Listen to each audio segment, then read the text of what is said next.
Hey guys, welcome back. It's time for another masterclass.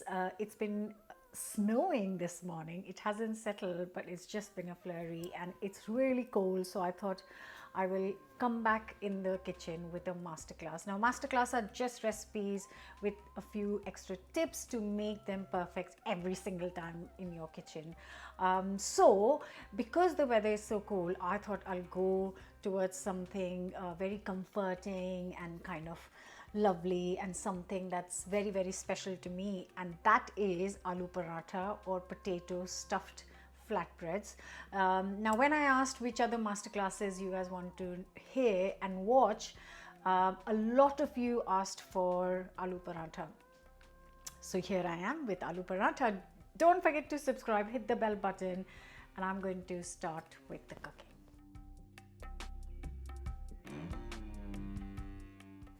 This recipe has got two kind of parts to it. One is the dough, which is the flatbread dough, and the other is the filling, which is aloo, which is potato.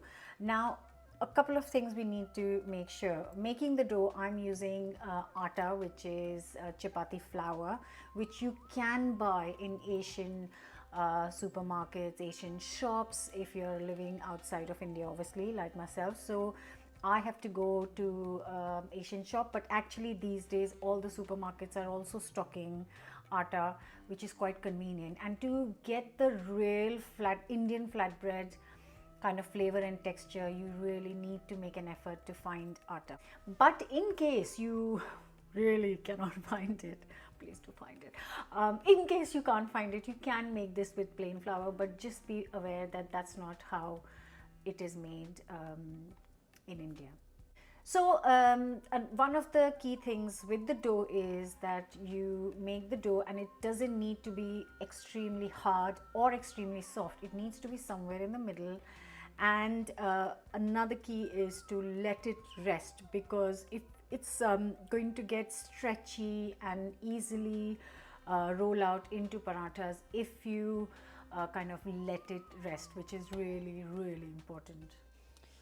When it comes to the potatoes, I'm using 4 medium-sized potatoes, and I'm using Maris Piper, which is a great all-rounder. Now, the thing is to boil the potatoes. So you can peel them, cut them in pieces and boil, or you can boil them whole. I prefer to chop them into slightly smaller pieces, keep the skin on, and then boil them, and then I will peel the skin once they are boiled. So the key is just boil them however you want, but I need 4 boiled potatoes.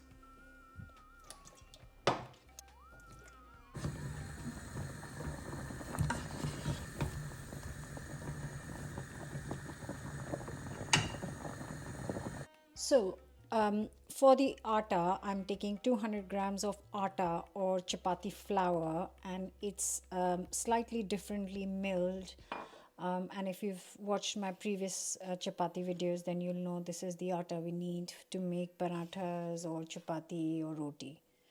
And here I have got around 150 ml of water. I don't need all of it, and like with all flatbreads, you have to add little at a time. Don't add all of it together. There you go.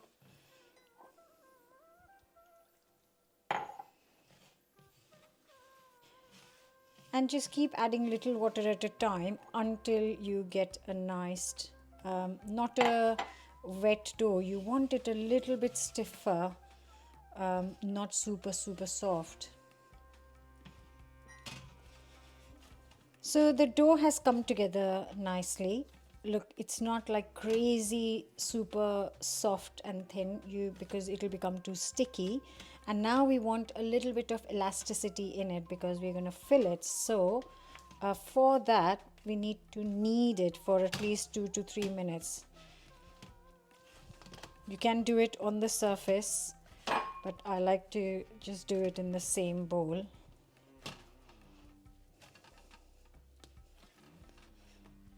And this is going to give it the elasticity or the stretch. And once you can see it's super smooth, you've been kneading it for a couple of minutes, that's when we stop. Just going to take like a tiniest little bit of ghee. You can use oil and keep it vegan. Just going to kind of make sure that the dough is covered in ghee, and then I'm going to let this rest, which is really key. You have to let it rest for 15-20 minutes, but I'm going to leave it for half an hour just to be extra careful and make sure it's soft. Just leave it covered. So the dough has rested for a good half an hour, and here are my completely cooled down potatoes. So what I'm going to do is I'm going to prepare the filling and then start rolling. A tip to make the filling. Now when you're making a filling for any parathas, especially the aloo paratha that we are making right now, it's really important to kind of increase the flavorings or the spices, because if you are making a sabji, it is fine, you're going to eat it with other things, and our dough hasn't got any spices or salt because that's how we make it. So your filling needs to be kind of packed with flavor. So that's why I'm going to be adding the quantity of spices will be a bit more, and there will be a lots more packed into the filling to make it super delicious. So as you remember, I boiled 4 potatoes, but I think I don't need 4 potatoes. I'm just going to use 2. The rest I will just make a filling for sandwiches. That's no problem. So just mash it up. Because they are boiled, they're cooled down completely. They are very easy to mash it by hands. So sorry, the onion is really strong. There are some flavors that are like match made in heaven with the potatoes, which are 4 main things that need to go in the filling. There is fresh coriander leaves. I'm just using a handful. 1 small red onion. Try and chop, I'm telling myself, as finely as possible.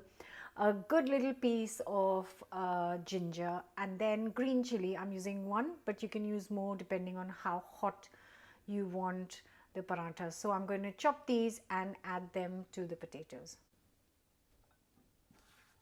So the 4 flavors have gone in. Now I will add the dry spices. So I have got a teaspoon of roasted and ground cumin seeds. I've done it at home, so you can see it's got a little bite as well. So a teaspoon of that goes in.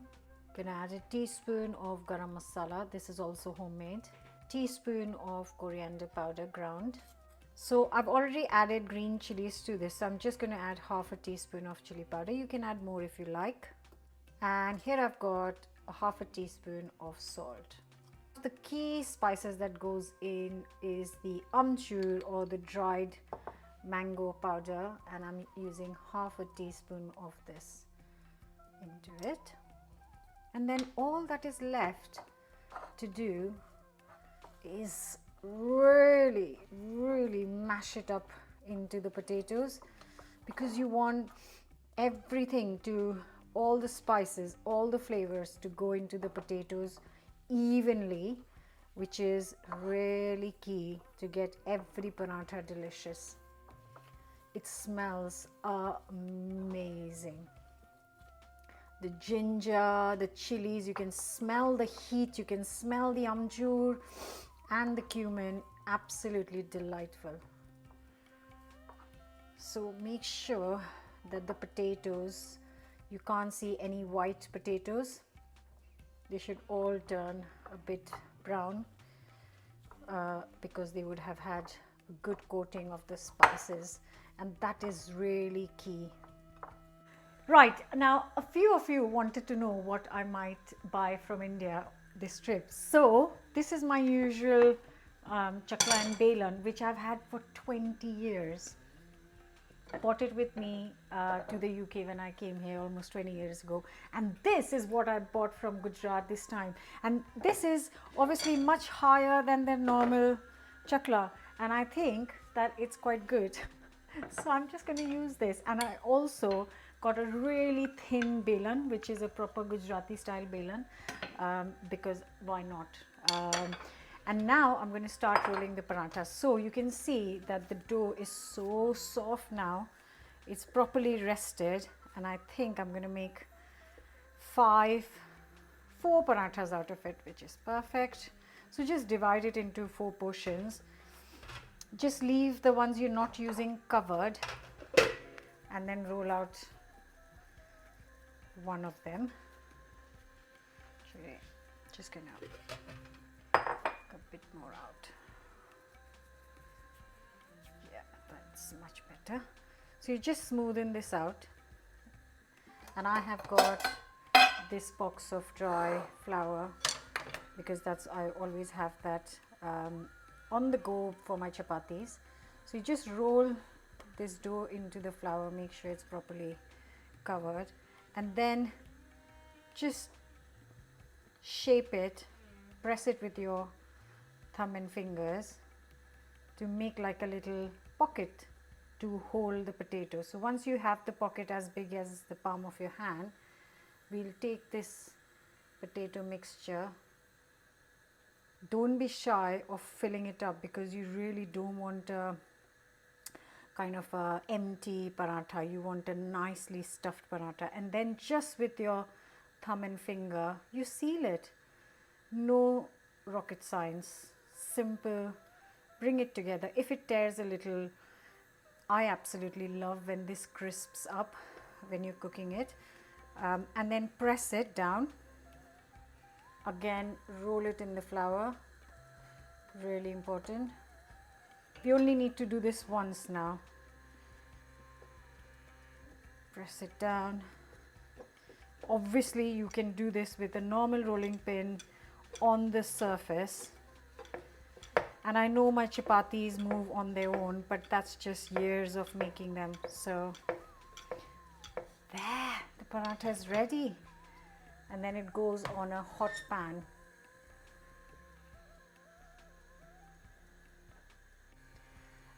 And once it's had a minute or two, you can see that it starts to bubble up slightly. That's when you turn it over.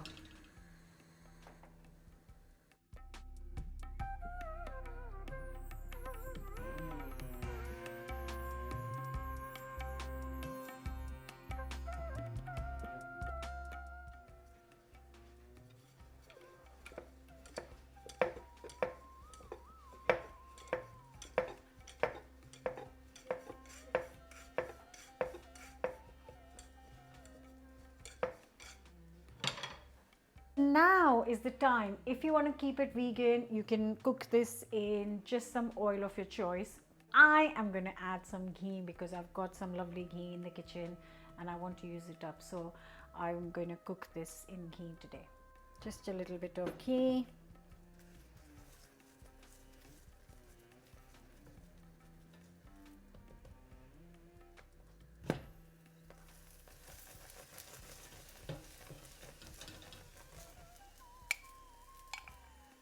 You can see that this has gone a bit darker than usual, because my pan was way too hot in the beginning. So I've turned it down now and made it medium. So you put ghee on the other side as well, and then cook for a minute. Oh, this is the right color. You don't want it paler than this, and you don't want it darker than this. And look, it's already done. Gonna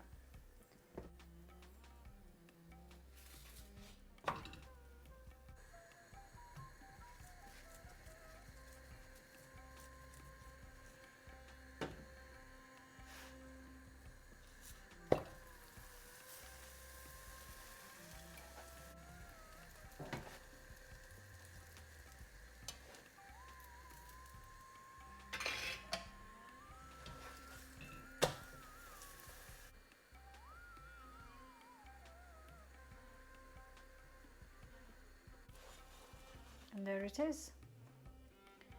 Look at that. Really, what is paratha without butter? Nothing.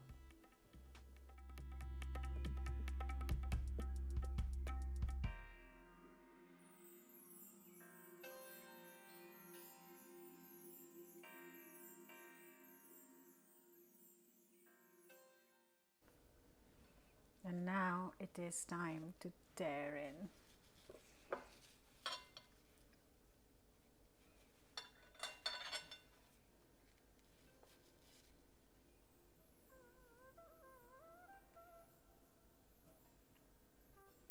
So you can see now that the parathas are kind of really soft. The reason being that you have looked after and prepared the dough quite perfectly, and taking into consideration that you have to knead it certain time, you have to rest it certain time, and that gives you this elastic dough at the end of it, which will then give you the smooth, beautiful parathas at the end of it. So now we would just serve it with some butter, lots of butter.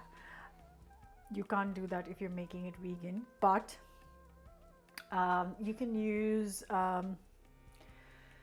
so we would serve this with lots of butter. That is key. But if you want to keep it vegan, of course you can't use butter, which is fine. But butter is kind of that makes it, really takes it to the next level, though it's delicious on its own as well.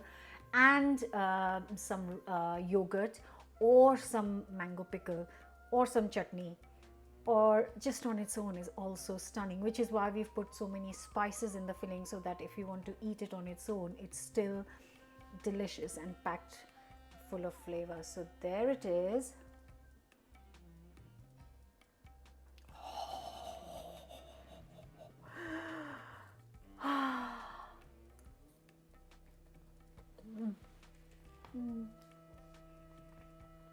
Good.